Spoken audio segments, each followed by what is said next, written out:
Hello again. Welcome to another Intro to Excel video. As always, my name is David Itel, and in today's episode, we're going to be looking at the concatenate function. Now, we're going to be starting something a little bit different, where we're going to be building something a lot bigger.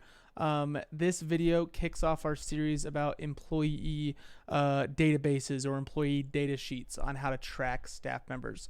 So the data we use today, we're going to be using for a number of videos over the next week or two. So let's get started. As always, we have our base data set here.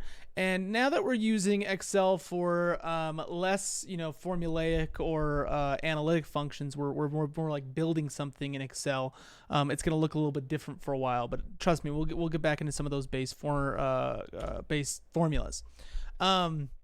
You can see our employee data sheet is already built here. We have employee numbers, first name, last name, and then the example of today's function, concatenate, where we combine different cells. That's what the concatenate function does, is it allows you to connect multiple strings of cells. Very useful, not just in looks, but also in analytics. You can, combine dates, different, manufacturer numbers, IDs, supply chain stuff. Very, very valuable.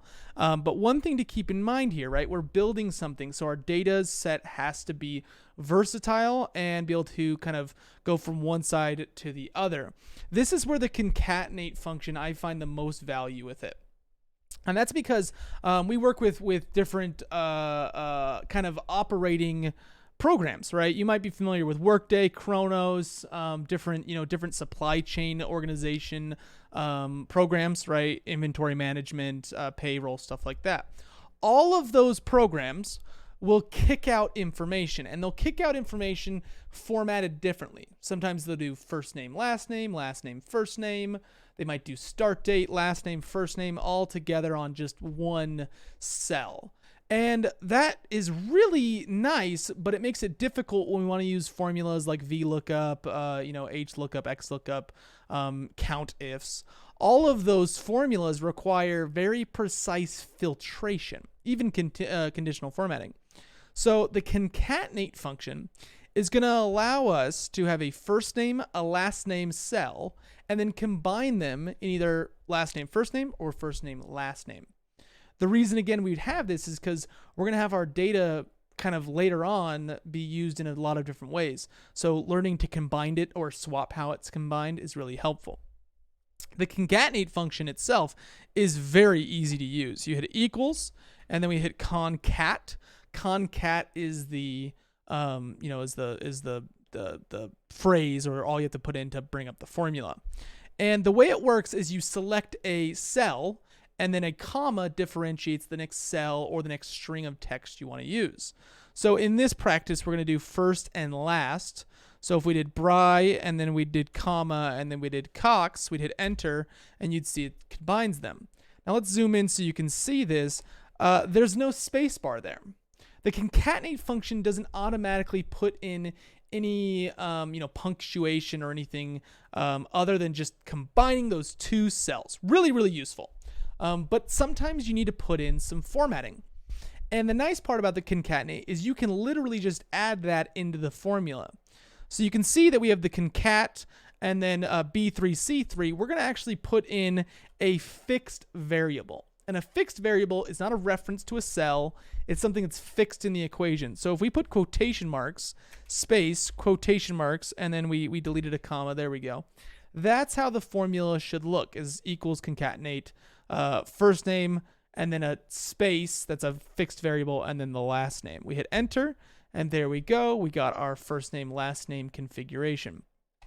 And you can see if we cascade that down, it just works perfectly. Again, we would use this later on if we're using like a VLOOKUP function where we say, look up first name, give me start date or retirement date or current full-time status. The way we're going to be building these next kind of sheets and formulas is around the accessibility and the usability with different projects that you can use in your work life. Let's do the same exact thing, but with last name, first name. We'd hit equal, concat. We'd come here to last name, comma, Now we're working on our second string. We're going to hit comma. We're going to put a comma and then a space and then a parentheses. Now you can see here that the comma, the second one we use, is inside our parentheses. It's inside our quotation marks. It's inside our quotation marks. And that's really important because the quotation marks lets Excel know that we actually want the direct quote of whatever is in this quotation marks. So if I put something like, real quick, let's say if I just did concatenate equals concat, and I put quotation marks hello, put that close, and then I put world, space world, you can see it's going to say hello world. That's two fixed variables, both in quotation marks. So for this last and first, we're going to do concat, last name, comma, quote, a comma, because we want to have a last name, comma, first name, space, and then we need a comma for our first name. You can see it's right there. That's the formula. You can pause if you need to take a closer look at that. We're going to hit enter and cascade that down.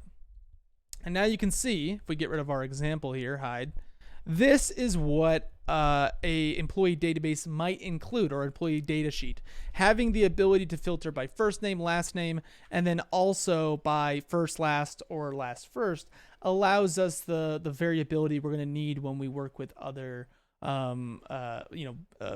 operations or tools like Kronos or Workday or anything that kicks out, just having the ability to kind of plug into those systems. So that's the concatenate function, especially valuable when using text strings.